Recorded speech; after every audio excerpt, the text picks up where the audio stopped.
নমিস daily ব্লগে সবাইকে স্বাগত। আশা করি সবাই ভালো আছো। আমিও খুব ভালো আছি। আজকে সিলভার কাপ মাছ রেসিপি নিয়ে চলে এলাম। আদা, জিরে, কাঁচা লঙ্কা দিয়ে খুব টেস্টিকর আর খুব স্বাস্থ্যকর একটা রেসিপি। প্রথমে আমি মাছগুলোকে ধুয়ে পরিষ্কার করে নিয়েছি। তারপরে নুন, হলুদ দিয়ে মাছগুলোকে আমি ভালো করে ম্যারিনেট করে নিলাম। তারপরে আমি মাছগুলোকে সর্ষের তেলে ভালো করে কড়া করে ভেজে নেব। কত সুন্দর একটা কালার এসছে।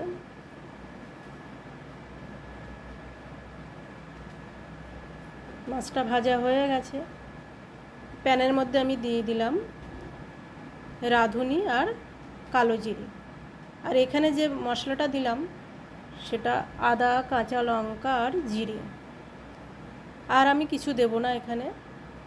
খুব পাতলা করে আর খুব নর্মাল আর খুব সিম্পলভাবে আমি রান্নাটা করব। মশলাটা কষানো হয়ে গেছে। তারপর আমি দিয়ে দিলাম সামান্য লঙ্কা গুঁড়ো, হলুদ আর নুন।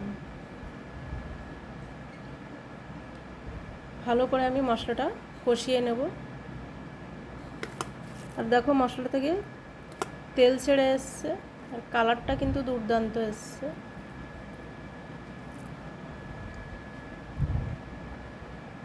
এবার এই মশলাটা দিয়ে আমি একটা গ্রেভি করে নেব।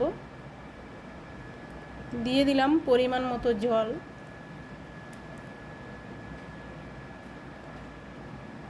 গ্রেভিটা ফুটে গেলে আমি দিয়ে দিলাম মাছগুলো।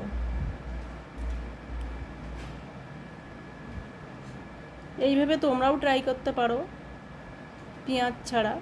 এটা খেতে কিন্তু দুর্দান্ত স্বাদ হয়। আর দিয়ে দিলাম জিরে গুঁড়ো। ভিডিওটা কেমন হয়েছে লাইক করবে, কমেন্ট করবে আর সাবস্ক্রাইব করতে ভুলবে না। দেখা হচ্ছে নেক্সট কোনো ভিডিওতে। ততক্ষণ সবাই ভালো থাকবে, সুস্থ থাকবে।